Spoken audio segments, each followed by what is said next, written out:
Ainsi parlait Zarathustra, le voyageur.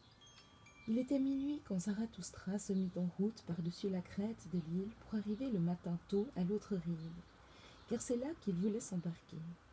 Il y avait là une bonne rade où des vaisseaux étrangers aimaient à jeter l'ancre. Ils emmenaient avec eux les habitants des îles bienheureuses qui voulaient passer la mer.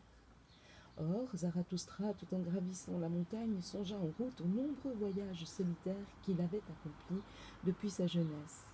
Et combien de montagnes, de crêtes et de sommets il avait déjà franchis. « Je suis un voyageur et un grimpeur de montagnes, dit-il à son cœur. Je n'aime pas les plaines et il me semble que je ne puis pas rester longtemps immobile. Et quelle que soit ma destinée, quelles que soient les aventures qui m'attendent, ce sera toujours pour moi un voyage et une ascension. On finit par ne plus vivre que ce que l'on a en soi. Les temps sont passés où je pouvais m'en remettre au hasard, et que m'adviendrait-il encore qui ne m'appartienne déjà? Il ne fait que me revenir, il me revient enfin, mon propre moi, et toutes les parties de lui qui furent longtemps à l'étranger, dispersées parmi toutes les choses et tous les hasards. Et je sais une chose encore, je suis maintenant devant mon dernier sommet et devant ce qui m'a été épargné le plus longtemps. Hélas, il faut que je gravisse mon chemin le plus difficile. Hélas, j'ai commencé mon plus solitaire voyage. Mais lorsque on est de mon espèce, on n'échappe pas à une telle heure, à l'heure qui vous dit « C'est à présent seulement que tu suis ton chemin de la grandeur. Le sommet et l'abîme sont confondus. Tu marches sur le chemin de ta grandeur maintenant. Ce qui jusqu'à présent était ton dernier danger est devenu ton suprême refuge. Tu marches sur le chemin de ta grandeur, il faut qu'à présent ton meilleur courage soit de sentir que tu n'as plus de chemin derrière toi. Tu marches sur le chemin de la grandeur, ici personne ne se glissera à ta suite. Tes pas eux-mêmes ont effacé ton chemin derrière toi, et au-dessus de ton chemin il est écrit « Impossible ». Et si dorénavant toutes les échelles te manquent, il faudra que tu saches monter sur ta propre tête. Comment voudrais-tu faire autrement pour remonter plus haut? Sur ta propre tête et au-delà, par-dessus ton propre cœur. Maintenant, ta chose la plus douce va devenir la plus dure. Celui qui s'est toujours beaucoup ménagé, l'excès de ménagement finit par le rendre malade. Béni soit ceux qui rendent dur. Je ne loue pas le pays où le beurre et le miel coulent à flot.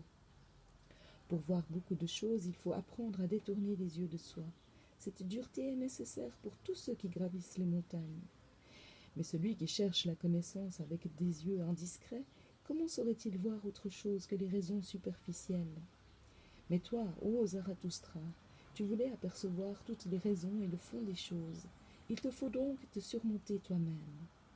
Plus haut, jusqu'à ce que les étoiles elles-mêmes soient au-dessus de toi. Oui, regarder de haut sur moi-même et sur mes étoiles, cela seul signifierait que j'ai atteint le sommet, le dernier sommet à gravir. Ainsi Zarathustra se parlait-il à lui-même, tandis qu'il montait, consolant son cœur par de dures maximes, car il avait le cœur plus blessé que jamais. Et lorsqu'il arriva sur la hauteur de la crête, voici que l'autre mer était étendue devant lui. Alors il demeura immobile et garda longtemps le silence. Mais à cette hauteur, la nuit était froide et claire et étoilée. « Je reconnais mon sort, dit-il enfin avec tristesse. Allons, je suis prêt. La dernière solitude vient de commencer. Hélas, mer triste et noire au-dessous de moi, ô sombre et nocturne mécontentement, ô destinée et océan, c'est vers vous qu'il faut que je descende. Je suis devant ma plus haute montagne et devant mon plus long voyage. C'est pourquoi il faut que je descende plus bas que je ne suis jamais monté. Plus bas dans la douleur que je ne suis jamais descendu, puisque dans son onde la plus noire, ainsi le veut ma destinée. Soit, je suis prêt. D'où viennent les plus hautes montagnes? Ai-je demandé jadis. Alors j'ai appris qu'elles venaient de la mer. Ce témoignage est écrit dans leurs rochers et dans les parois de leurs sommets.